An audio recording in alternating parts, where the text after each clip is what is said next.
Breve historia de los juegos de mesa y su desarrollo en las culturas a través de los tiempos.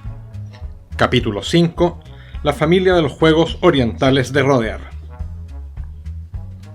El camino de los 361 puntos. En una publicación de carácter didáctico e introductoria emitida por el hoy extinto Centro Europeo del Go, se comparaba la entrada al conocimiento de este juego como la de un explorador a punto de entrar a un nuevo territorio, tan extenso y potencialmente desconocido que ni siquiera años de viaje serían suficientes para hallar todas sus riquezas, misterios y cultura. Asimismo, en la novela La elegancia del erizo, de Muriel Barbery, existe un inspirador pasaje que revela la insondable brecha cultural existente entre los dos más grandes titanes lúdicos a nivel mundial, el ajedrez occidental y el Go nipón. Paloma, la protagonista, una niña de mente inquieta, discute con su profesor sobre la verdadera naturaleza y origen del Go. Y como les iba diciendo, el Go es un juego de estrategia extraordinario. Es como el equivalente de nuestro ajedrez en Japón. Falso. Otro gran invento de los japoneses. Falso. El Go lo inventaron los chinos, no los japoneses. No, mi querida señorita, fueron los japoneses. No, mi querido señor, se equivoca. No, no. Y no equivale al ajedrez. En el ajedrez se debe matar para ganar, mientras que la belleza del Go reside en que para ganar hay que vivir y permitir vivir también al contrincante. ¡Paloma! Vida y muerte son las consecuencias de una buena o mala construcción, y lo que importa es construir bien. Valga mencionar que aquí no se pretende satanizar al ajedrez, muy por el contrario. Seguramente el profesor de Paloma intentaba explicar que el ajedrez y el Go son, en cierto sentido, equivalentes o sustitutos uno de otro, en cuanto a sus respectivas figuras como referentes lúdicos culturales en Occidente y Oriente. Pero Paloma tampoco se equivoca. Como ya se ha visto, el equivalente del ajedrez en Japón es el shogi, y el origen del Go es, efectivamente, y hasta donde se sabe, chino. Del mismo modo, el escritor argentino Jorge Luis Borges le dedicó las siguientes líneas al juego del Go. Cita textual. Hoy, 9 de septiembre de 1978, tuve en la palma de la mano un pequeño disco de los 361 que se requieren para el juego astrológico del Go, ese otro ajedrez de Oriente. Es más antiguo que la más antigua escritura, y su tablero es un mapa del universo. Sus variaciones negras y blancas agotarían el tiempo. En él pueden perderse los hombres, como en el amor y en el día. Hoy, 9 de septiembre de 1978, yo, que soy un ignorante en tantas cosas, sé que ignoro una más, y agradezco a mis númenes esta revelación de un laberinto que nunca será mío. Existen, por supuesto, posturas aún más apasionadas que la de Paloma o la de Borges. Algunas de ellas aluden que se trataría de el juego de mesa definitivo. Al respecto, el matemático y filósofo alemán Immanuel Lasker, campeón mundial de ajedrez entre 1894 y 1921, dijo: si hubiese seres inteligentes en Marte, seguramente conocerían el Go. La sentencia anterior no es baladí, sino que de ella debe interpretarse al Go como la máxima abstracción lúdica posible, el juego de mesa más elemental y por lo tanto perfecto, el simple existencialismo binario de estar o no estar, aparejado a unas reglas sencillas y en cierto sentido obvias, pero que generan una profundísima trama estratégica. Sin embargo, este juego también ha cosechado sus detractores, incluso brillantes detractores, como lo fue, por ejemplo, el Premio Nobel de Economía de 1994, el estadounidense John Nash. Una anécdota o leyenda asociada a este personaje y al juego del Go cuenta que luego de haber perdido una partida, insistió en que se trataba de un juego imperfecto, dado que él, en un alarde infinito, consideraba haber jugado de manera perfecta. Tal habría sido su frustración que llegó a desarrollar un sucedáneo, según el mejorado, conocido como Hex. La producción de la película estrenada en 2001 sobre la vida de este matemático rodó una secuencia sobre este episodio, pero que no llegó a incluirse en su edición final. Por lo demás, cabe mencionar que el crédito de la creación del Hex lo disputa con otro matemático de origen danés llamado Piet Hein, quien lo desarrolló en forma paralela e independiente por aquellos mismos años, en la década de 1940, como se verá más adelante. Sin embargo, aunque sí es verdad que John Nash conoció el juego del Go, es necesario mencionar que la anécdota anterior carece un tanto de veracidad, a lo menos a decir del propio Nash, quien atribuyó el desarrollo del Hex a sus estudios en teoría de los juegos e interés particular en asuntos topológicos. Con lo anterior, se ha querido representar que el Go es un juego que genera posturas, pero que independiente de ellas, se trata de un juego con una connotación ludológica tremenda. Su figura en el mundo de los juegos de mesa rivaliza con la del propio ajedrez, siendo opacado únicamente porque en Occidente su conocimiento se ha hecho masivo hace apenas algunas décadas, no obstante ser probablemente bastante más antiguo. Go es en realidad el nombre nipón que este juego adoptó al extenderse a las islas del Japón, donde ha alcanzado su máximo nivel de desarrollo y esplendor, y desde donde el juego se exportó al resto del mundo. No obstante, el origen de los juegos de rodear se ubica en la legendaria China, donde ha sido posible rastrear sus antecedentes más tempranos en un juego llamado Yi, el cual es aludido en un manuscrito conocido como Suo Xuan, del siglo IV a.C., pero que habla sobre cierto acontecimiento histórico ocurrido en el año 584. Otras referencias documentadas, relativamente coetáneas a la anterior, son una mención hecha por el célebre pensador Confucio, en el capítulo 17 de sus Analectas, y unas alusiones descritas en dos de los libros escritos por Mencio, quien habría vivido entre los años 370 y 289 a.C. Sin embargo, el origen del juego parece diluirse en la noche de los tiempos. Así como insinúa Borges, algunos pretenden atribuirle un componente astrológico, como si de un primitivo mapa celeste se tratara, o calendario, basado en uno de los textos más importantes sobre este juego en la cultura china, el Qi Jing Shisanpian, donde es posible leer: el número de los 10.000 seres se origina en el 1, por lo que es posible decir que las 360 intersecciones del Weiqi también tienen su origen en el 1. El 1 es el origen generador de todos los números y representa un polo que produce los 4 puntos cardinales. 72 intersecciones a cada lado, tantas como Hou tiene un año. Las 360 intersecciones son los días del año. Cada cuadrante tiene 90 intersecciones, tal como días tiene cada una de las 4 estaciones. Las líneas conforman una red llamada ping, y cada recuadro tiene el nombre de gua. El tablero es cuadrado y fijo, mientras que las piedras son redondas y cambiantes. Desde los tiempos antiguos, ningún jugador ha repetido una misma partida.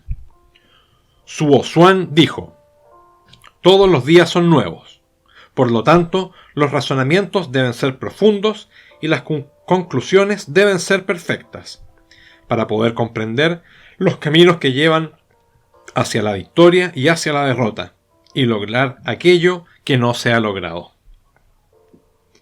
No obstante, es necesario mencionar que el Qi Jing Shisanpian pertenece a la dinastía Song, es decir, tuvo que ser escrito entre los años 1049 y 1054 de la era cristiana, y en dicho sentido, parece desconocer que fue durante la anterior dinastía Tang cuando se pasó de la antigua denominación de Yi a la actual de Weiqi, y que también fue en dicho periodo cuando se pasó de los tableros de 289 puntos a los actuales de 361. siempre con lados en número impar, conforme con las versiones de los diálogos de Buda en el canon Pali, que censuraban los juegos con tableros con lados de casillas pares. De hecho, aún cabe la posibilidad que la costumbre oriental de ocupar las intersecciones de líneas y no el interior de los recuadros o casillas que se conforman provenga de algún tipo de resquicio ideado para eludir dicha censura.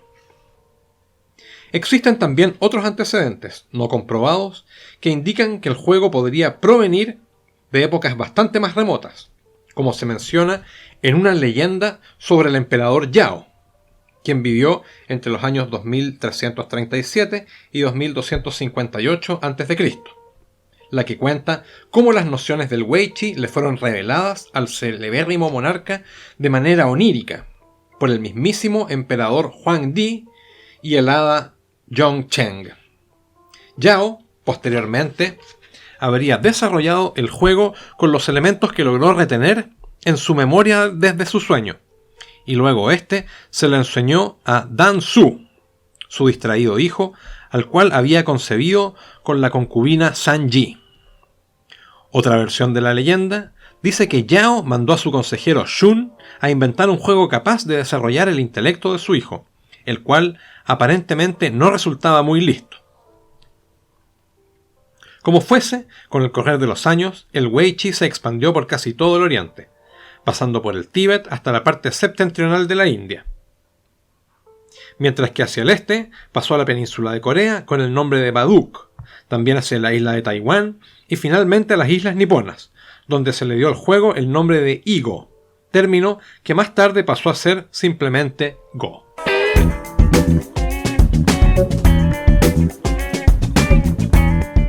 La filosofía y el arte de jugar a rodear. A diferencia de cómo fue abordado el tema del ajedrez y sus predecesores, el caso de los juegos de rodear orientales resulta tan distinto como curioso. En el caso del ajedrez en Occidente, cada versión más moderna iba sustituyendo a la anterior, resultado de lo cual hoy en día es posible referirse a un ajedrez estandarizado internacionalmente, a la vez que sus antecesores, desde el ancestral Chaturanga, fueron siendo desplazados y relegados por sus respectivos sucesores hasta la calidad de meros antecedentes históricos, juegos muertos o apócrifos, y su práctica actual se restringe a la de curiosidades lúdicas. Los juegos de rodear orientales, en cambio, a medida que se han ido trasladando de un lugar a otro, han desarrollado sus propias versiones locales, pero en general no han sido sustituidos individualmente en el contexto de su respectivo ámbito geográfico, de modo similar a lo sucedido con el Xianqi y a los demás ajedrezes orientales. Es así como se puede establecer que el Weichi es uno de los juegos ancestrales aún vigentes más antiguos de la historia. A su vez, de él han surgido numerosas variantes locales y juegos sucedáneos o derivados igualmente vivos y en uso hoy en día. Aparentemente, la práctica del Weichi llegó a ser bastante importante para la mencionada dinastía Tang, la cual significó un punto de inflexión en la historia del juego, además de los antecedentes ya dichos sobre su denominación y la ampliación de los puntos de los tableros. También se le consideró allí como una de las 4 artes tradicionales, junto con la caligrafía, la pintura y el guqin. Asimismo, cabe mencionar que de este periodo provienen los 10 mandamientos del Weichi, escritos por Wang Yi-chin, un renombrado gobernador y notable jugador de esa época, del cual se dice que habría aprendido los secretos del juego desde una vieja y misteriosa mujer. Suele señalarse que el Weichi era practicado preferentemente por las clases aristócratas, mientras que la casta militar lo hacía al Xianqi. Pero con el correr de los años, ambos juegos se popularizaron hasta llegar a ser, indistintamente, de uso bastante masivo. De hecho, la simpleza de los componentes del Weichi, asociada habitualmente a la filosofía taoísta del Feng Shui, lo convierten en un juego muy fácil de implementar con materiales sencillos. Ya se ha mencionado que la belleza e interés de los juegos de rodear se encuentra en su sencillez conceptual, por lo que probablemente sea necesario detenerse en su composición y reglas básicas para su mejor comprensión como parte del bagaje lúdico e histórico. Para tal efecto, se utilizarán las reglas del Go, que representan el estándar más representativo para este propósito, pero que igualmente pueden aplicarse a todos los juegos de rodear con este mismo concepto. La versión estándar es aquella que se juega sobre tableros de 361 puntos. Estos son las intersecciones resultantes de diagramar una cuadrícula de 19 por 19 líneas verticales y horizontales. También existen versiones de casi todos los tamaños inferiores posibles, siempre en números impares, siendo las más populares aquellas de 13 por 13 y 9 por 9, que resultan mejores para las partidas más cortas o para fines didácticos en su aprendizaje. El tablero tradicional para el juego del Go se llama Go-Ban, y se trata de una fina pieza de artesanía elaborada en madera u otros materiales y que constituye un mueble en sí mismo. Consiste en un bloque sólido y pesado con 4 patas cortas en su parte inferior y que tiene una superficie útil de unos 44 por 48 centímetros. Obviamente, la parte superior o superficie tiene dibujada o labrada la malla de 19 por 19 líneas que constituye el terreno de juego. Como puede inferirse de las dimensiones antes descritas, la retícula del Go no es cuadrada, sino levemente rectangular, la cual se ha diseñado así para contrarrestar la distorsión provocada por la perspectiva desde la ubicación de los jugadores. Si bien normalmente los jugadores se ubican en bordes opuestos del tablero, no existen lados o sectores que les sean propios. Asimismo, al inicio de las partidas, el tablero se encuentra totalmente vacío. Muchos tableros suelen incluir unas marcas referenciales en la intersección central y en 4 posiciones intermedias del tablero. Estas marcas se llaman Hoshi, o estrella en japonés, lo que para algunos refuerza la teoría sobre el origen astrológico del juego. La marca central es especial y se llama Tengen, u origen del cielo, nombre que tiene una profunda connotación simbólica y filosófica en la cultura del juego. Además del tablero, cada jugador dispone de una porción fija de piezas, a las cuales se les llama goishi o piedras. Canónicamente, estas son negras para un jugador y blancas para el otro, aunque tal como sucede en el ajedrez y otros juegos, también es posible encontrar conjuntos con otros colores, definiéndose uno claro y otro oscuro. En las versiones con tableros de 361 puntos, el jugador negro lleva 181 piedras y el jugador blanco 180. Dentro de la tradición china del Weiqi, las mejores piedras se manufacturaban en la provincia de Yunnan con un material llamado yunzi, el cual era sumamente apreciado por su percusión y sensación al tacto, y que poseía una extensa historia que se remontaba hasta los tiempos de la dinastía Tang, cuya preparación y materias primas fue un secreto herméticamente guardado por sus fabricantes, pero que se perdió lamentablemente durante la Guerra Civil de 1927 y que luego dio paso a la Revolución Cultural de Mao Zedong en 1949. No obstante, actualmente se ha podido imitar con bastante éxito, a tal punto que las yunzi actuales han recuperado su antiguo esplendor de piedras semejantes al jade blanco y negras con un tono de ágata. Probablemente se trata de algún tipo de baquelita. En cuanto a la tradición japonesa, las mejores piezas se fabrican de pizarra negra y de concha marina, en las prefecturas de Miyazaki y de Wakayama, siendo las de la ciudad de Hyuga las más finas y valiosas. Si bien la extracción en las canteras de pizarra no supone mayor problema, la confección de las piezas blancas resulta muy diferente. Su materia prima es la concha del hamarugi, una especie de almeja oriental, molusco bivalvo cuyo hábitat natural se concentra en las costas insulares y continentales desde Filipinas hasta Corea, de cuyo nácar se obtienen distintas graduaciones de calidad, según su grosor y las vetas que se obtienen de ella al pulirse. Esencialmente existen 3 graduaciones a saber: de menor a mayor calidad, hana, o flor, de una coloración amarilla evidente; tsuki, o luna, de una tenue pátina amarillenta; y las yuki, o nieve, del color blanco más puro.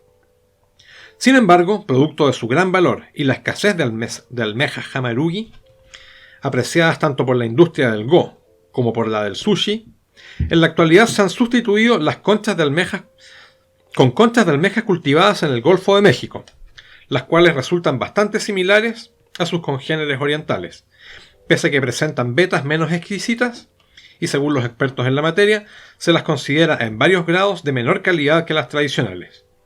Aún así, continúan siendo bastante costosas en términos de precio en el mercado. Alternativas más económicas a las piedras tradicionales Yunzi o de pizarra y concha marina son aquellas que se confeccionan con vidrio, cerámica o plástico. Las de vidrio se fabrican en 5 grosores diferentes que han adoptado los siguientes nombres en japonés: Matsu o pino de 10 milímetros, Take o bambú de 8,5 milímetros, Ume o ciruelo de 7,5 milímetros, Sakura o cerezo de 6,5 milímetros y Tsubaki o camelia de 5,5 milímetros.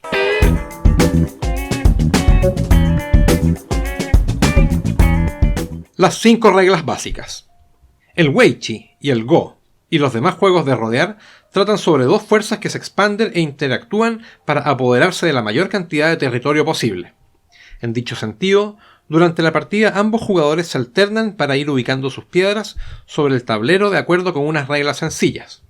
Las piedras se colocan sobre los puntos del tablero, es decir, las intersecciones de las líneas, incluyendo los bordes. El concepto fundamental del juego radica en rodear territorio del tablero con piedras propias, y aquellas porciones de terreno rodeadas ya no pueden ser ocupadas. Si bien el juego considera la captura de piezas del adversario, este no es un aspecto fundamental. Al final de la partida, gana el jugador que más territorio haya conseguido rodear.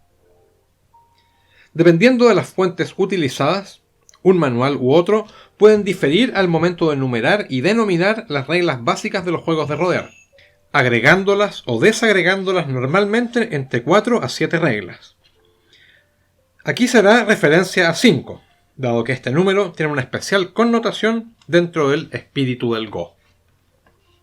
Asimismo, ya que probablemente la versión nipona de los juegos de rodear resulta la más sofisticada y popular de este tipo de juegos, la siguiente descripción será a través de aquel, aunque si el lector lo prefiere, es posible ajustar cada una de las sutiles diferencias existentes con los demás juegos de rodear existentes. Regla número 1. Alternancia. Esta regla consiste en la sencilla sucesión alternada entre las jugadas de un jugador y el otro, en la cual siempre inicia el jugador que lleva las piedras negras. En cada uno de sus turnos, cada jugador puede colocar una única piedra de su respectiva reserva, o bien puede pasar. No existen otros movimientos o acciones.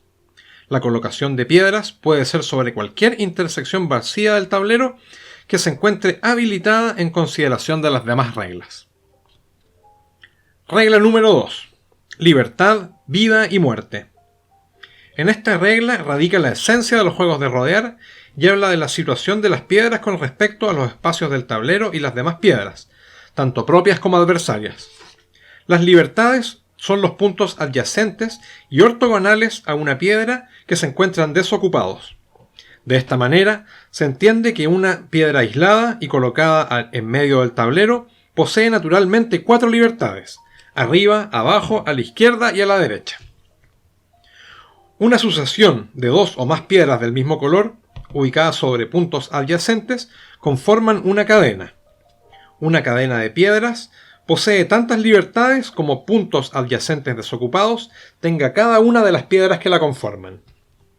Toda piedra o cadena de piedras dispuesta en el tablero se considera viva mientras tenga una o más libertades. Cada vez que una piedra solitaria o una cadena de piedras se queda con una sola libertad, se entiende que se encuentra amenazada o en atari. Cada vez que una piedra o cadena de piedras se queda sin libertades, se considera muerta, situación en la cual se acude al siguiente principio básico del Go. Todo lo que no vive está muerto, y todo lo muerto debe ser quitado del tablero. Las piedras muertas se retiran del tablero, y ya no volverán a ser utilizadas, por lo cual no regresan a la reserva de los jugadores. Regla número 3. El Ko. Ko es un término budista con origen en el sánscrito kalpa, que se utiliza como recurso de la filosofía oriental para designar una enorme cantidad de tiempo, probablemente la cifra terrenal y por lo tanto finita, más cercana a la infinitud o a la eternidad. La regla del Ko impide a los jugadores producir en turnos consecutivos una jugada que, por su repetición, derive en el retorno a una situación idéntica a la inicial. Esta situación se produce ante cierta condición especial en la disposición de las piedras que permitirían un bucle de capturas y recapturas infinito. Regla número 4. El suicidio. La regla del suicidio indica que un jugador tiene prohibido colocar una piedra de modo que ésta quite la última libertad a una o más piedras propias, excepto que con aquella postura también mueran piedras del oponente. Y regla número 5. Dar por terminada la partida. Una vez lo suficientemente avanzada una partida, y habiéndose cubierto una parte importante de la superficie del tablero con las piedras de ambos jugadores, llega un momento en que estos evalúan que ya no es posible o no tiene objeto continuar añadiendo piedras, ya que no se podrían rodear más intersecciones de territorio desocupado o cadenas de piedras del contrincante, momento en el cual se suele utilizar el recurso de pasar ya mencionado en la primera regla. Cuando un jugador decide pasar y el otro decide lo mismo en su turno inmediatamente siguiente, entonces se da por finalizada la partida y se calculan los puntos de terreno rodeado, proceso en el cual se suelen usar las piedras retiradas o capturadas del tablero durante el juego. Aquel jugador que domina la mayor cantidad de terreno se reconoce como el vencedor.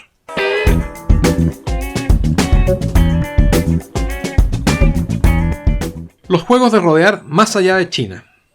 Como ya se ha mencionado, con el correr de los años, la disciplina del Weiqi fue llevada a través del contacto intercultural más allá de las fronteras de China, tanto así que actualmente es posible trazar ciertos ejes de intercambio y encontrar a lo largo de estos diferentes variedades y derivaciones locales del juego por todo el lejano oriente.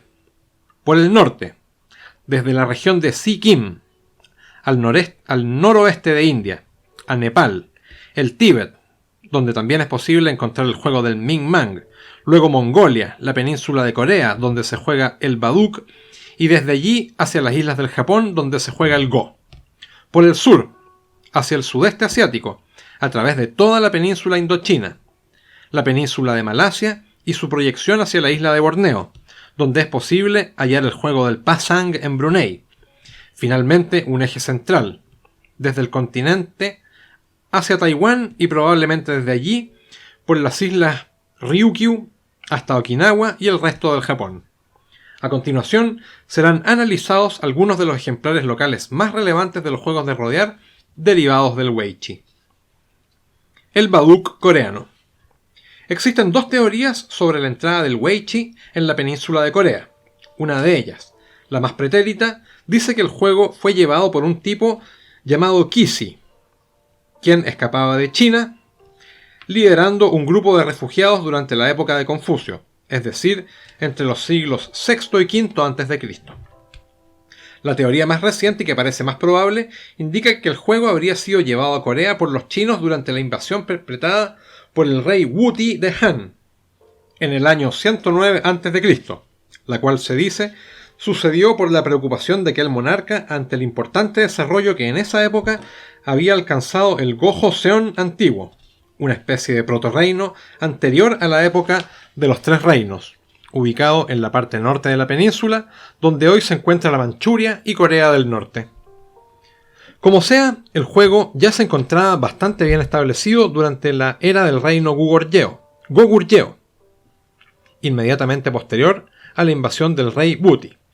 Desde entonces, el Weiqi comenzó a labrarse una tradición propia allí en Corea, primero entre las clases altas, pero que luego fue decantando hasta las clases más populares. De dicho modo, a través de toda la historia de Corea, es posible encontrar diversas referencias, tanto históricas como legendarias del juego. Una de ellas cuenta como el rey Yang-su de Goguryeo se valió de los conocimientos de un monje llamado Dorim, que tenía en el juego, para vencer en la guerra contra el rey Gaero de Baekje. Otra leyenda, proveniente desde tiempos coincidentes con la dinastía Tang en China, cuenta que en el reino de Silla había un vasallo llamado Xin Chung, quien solía jugar al weiqi con el príncipe Hyoseong, previo a su coronación como rey, como estratagema para obtener el favor del futuro monarca y así asegurarse una posición en la corte, lo cual de todos modos no llegó a suceder. Frustrado, Xin Chung compuso un lienzo lleno de resentimiento y lo colgó en un pino para conocimiento de todos acerca de su malestar con el nuevo rey. El hecho llegó a oídos del monarca. No obstante, este también se había enterado de la noticia que aquel pino se había secado hasta la raíz luego de que se clavara en él ese lienzo, por lo cual, lejos de castigar a Xin Chung por su afrenta, lo perdonó y le designó un puesto en la corte. En cuanto a la denominación coreana de Baduk, parece ser que esta no se habría utilizado sino hasta bastantes años más tarde que la entrada del weiqi en la península. La que parece ser la referencia más antigua del juego, por su denominación actual, aparece en un manuscrito llamado Duseong-hae, escrito en el año 1481, perteneciente a la dinastía Joseon. Alrededor del siglo XVI se desarrolló una variante del juego original, la cual proponía un despliegue inicial estandarizado de piezas, consistente en formar un recuadro de 16 piedras al centro del tablero, alternando 8 y 8 piedras de cada jugador, para luego otorgar el inicio al jugador de piezas negras, quien siempre debía hacer su primera jugada al centro del tablero. Esta variante se conoce como Sun Yang Baduk, y aunque llegó a hacerse bastante popular aproximadamente a partir de 1950, comenzó a ser abandonada debido a la influencia del Go moderno. Con todo, actualmente el Baduk es, probablemente, el juego de mesa recreativo y competitivo más jugado en las dos Coreas.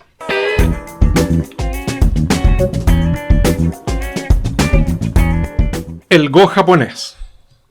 Como ya se ha mencionado, se estima que el weiqi habría ingresado desde Corea por los distritos septentrionales de Japón, o bien por la isla de Okinawa al sur, quizás desde Taiwán, probablemente durante la dinastía Han, entre los años 206 a.C. al 220 después de Cristo, cuando la China ancestral alcanzaba uno de sus períodos de mayor esplendor.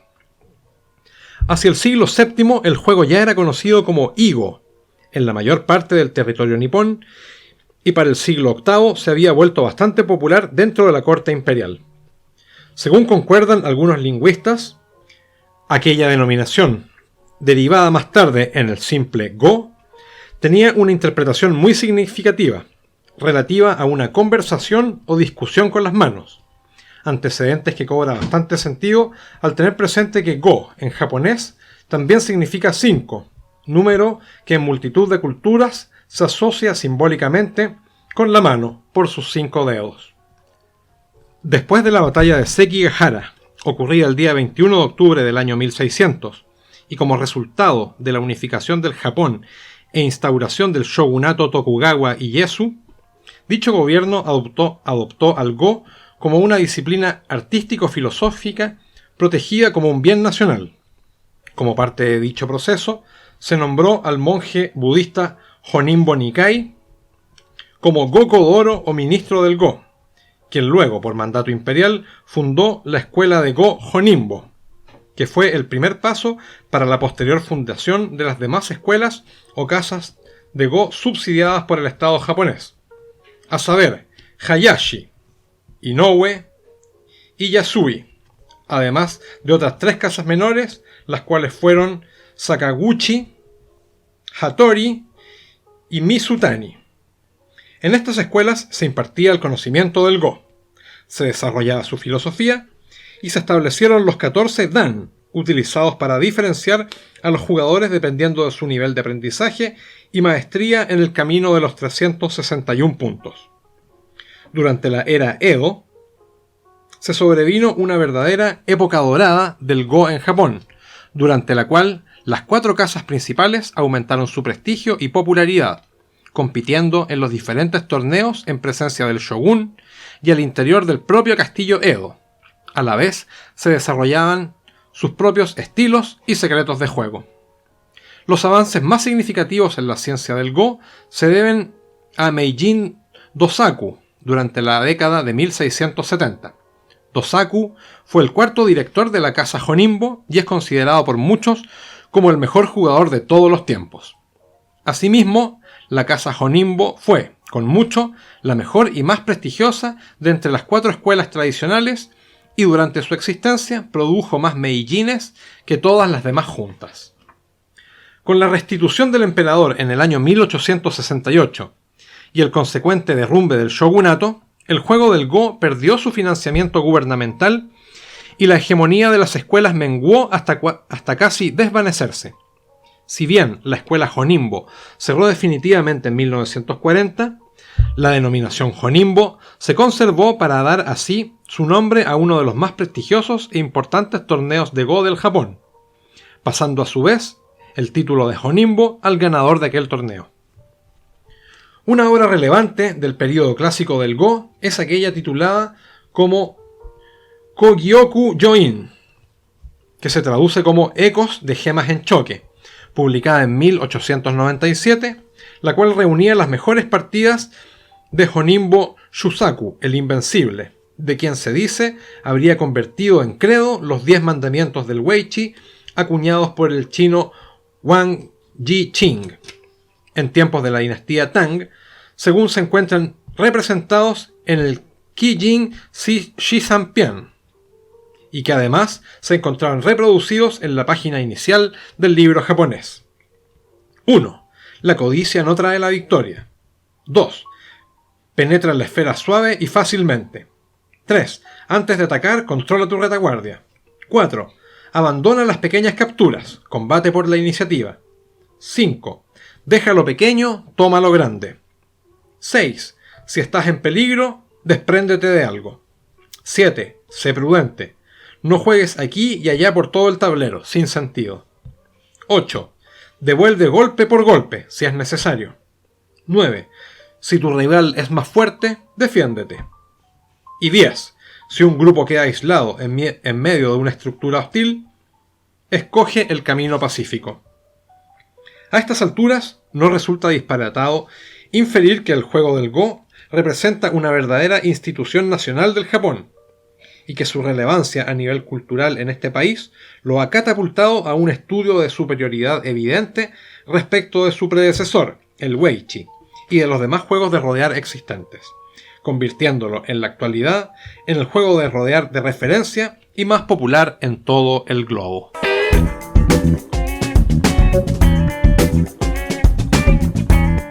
Los juegos de rodear en Occidente. No obstante la inmensa popularidad que estos juegos tienen en Oriente, el Go y sus congéneres se han introducido muy lenta y tardíamente en el resto del mundo. El primer registro hallado sobre estos juegos en el hemisferio occidental se encuentra en un estudio titulado De Ludis Orientalibus Libro Duo, Historia Nerdiludi hoc est dicere trunculorum cum quibusdum aelis, o traducido, 2 libros acerca de los juegos orientales, Historia del Nerd y otros juegos de dados en baúles, un tratado del siglo XVII redactado en latín por Thomas Hyde en 1694, quien le dedicó allí al Weichi 6 páginas tituladas De Circumvedindi Lutinesium, acerca del juego chino de rodear. Sin desmerecer el encomioso trabajo del profesor Hyde, los juegos de rodear no serían lo suficientemente conocidos en Europa sino hasta el siglo XIX, gracias a Oskar Korschelt, un ingeniero químico alemán dedicado al rubro cervecero, quien viajó a Japón para enseñar en la Universidad de Tokio. Allí conoció el juego a través de Honimbo Shuho. A su regreso a Leipzig en 1880, publicó un artículo titulado Das Japanische Chinische Spielgo, ein Concurrent des Skak, o el juego chino-japonés del Go, un competidor para el ajedrez.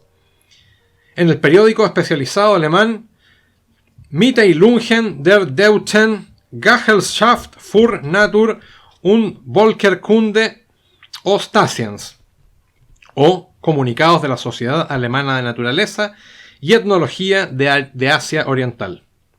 Allí detallaba el juego desde su propia experiencia vivida en Japón. A raíz del artículo publicado por Korschelt, la afición por el Go se extendió discretamente por Europa, primero en Alemania, y luego el Imperio Austro-Húngaro, y luego por los demás países del continente. A comienzos del siglo XX, el juego fue llevado a Estados Unidos por el ajedrecista alemán Eduard Lasker, un primo en tercer grado del campeón mundial de ajedrez Immanuel Lasker, el cual fundó en 1937 la primera escuela occidental de este juego, The New York Go Club.